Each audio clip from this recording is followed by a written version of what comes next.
सौरभ जी, सबसे पहले आपको बधाई और प्राथमिकता क्या रहने वाली है? देखिए, आजादी के बाद हमारे देश में 75 सालों से जिस तरीके का अच्छा काम स्वास्थ्य में सत्येंद्र जैन साहब ने किया और शिक्षा के अंदर मनीष सिसोदिया जी ने किया, संभाली है।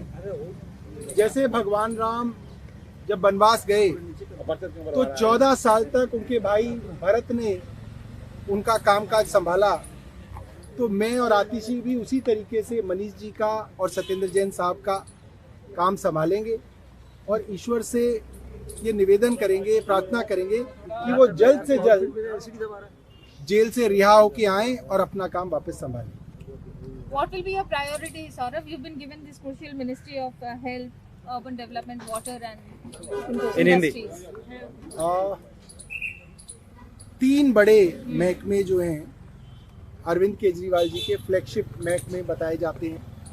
हेल्थ और एजुकेशन हमेशा से रहा है और दिल्ली के अंदर अब यमुना पे काम करना, यमुना की सफाई करना, यमुना को साफ और निर्मल बनाना और हर घर तक पानी पहुंचाना, ये हमारे जो है बेसिकली एजेंडा रहेंगे।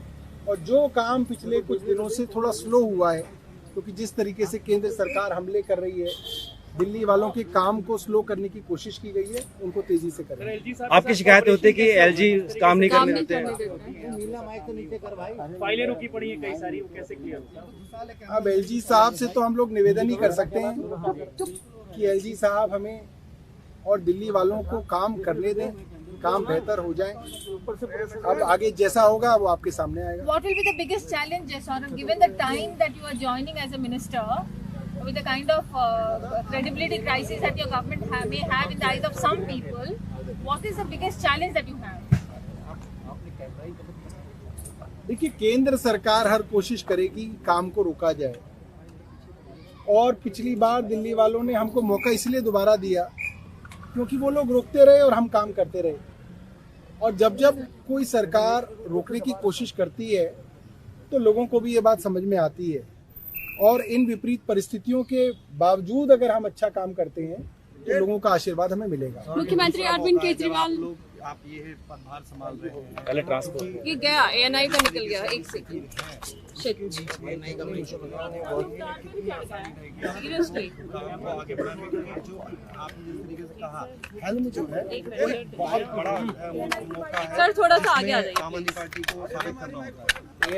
एएनआई के तार छोड़ो बोलने तो केंद्र सरकार बहुत हमलावर है और जिस तरीके के हमले केंद्र सरकार आज आम आदमी पार्टी पे कर रही है, इस तरीके के हमले कभी नहीं देखे गए किसी अपोजिशन पार्टी पे। इस तरीके के हमले सुने भी नहीं गए कि आपके 2 सबसे बड़े नेताओं को जेल में डाल दिया हो और एक विच हंट चल रहा हो कि किसी ना किसी तरीके से इनकी पार्टी के नेताओं को जेल में डाला जाए। तो परिस्थितियां बहुत जो है अच्छी नहीं है, मगर पहले की तरह इस बार भी दिल्ली वालों के लिए काम करें। So will you be able to fill in the shoes of आपको लगता है कि आप भर पाएंगे? देखिए, केंद्र सरकार ने दिल्ली सरकार के 2 वरिष्ठ मंत्री, हमारी पार्टी के 2 सीनियर नेताओं को, मनीष सिसोदिया जी को और सत्येंद्र जैन जी को झूठे केसेस और झूठे आरोपों के तहत जेल। लेकिन क्योंकि दिल्ली के अरे तो नीचे कर लो ना यार, कैमरे में सीधे। जब तक मनीष सिसोदिया जी और सत्येंद्र जैन जी इन झूठे केसेस से रिहा होकर नहीं आते हैं, तब तक सौरभ भारद्वाज जी और मुझे माननीय मुख्यमंत्री अरविंद केजरीवाल जी ने जो जिम्मेदारी दी है, दिल्ली के लोगों के लिए जो जिम्मेदारी दी है, हमारी काम रहेगा उसको वहन करना, दिल्ली के लोगों के काम को करते रहना। जैसे जब भगवान श्री राम को वनवास हुआ था तो उनके छोटे भाई ने उनकी खड़ाओं को रखकर 14 साल तक शासन किया था, उसी तरह से जिस प्रकार मनीष सिसोदिया जी और सत्येंद्र जैन जी ने दिल्ली सरकार में दिल्ली के लोगों के लिए काम किया है, जब तक वो दोनों इन झूठे केसेस से छूट कर बाहर नहीं आते तब तक हम ये जिम्मेदारी संभालेंगे। उनके वापस आने पे वही दोनों लोग शिक्षा और स्वास्थ्य की जिम्मेदारी को आगे ले जाएंगे। आपकी अक्सर शिकायत रही है कि एलजी काम नहीं करने देते हैं, तो वो आगे भी क्या कॉपरेशन देख रहे हैं आप?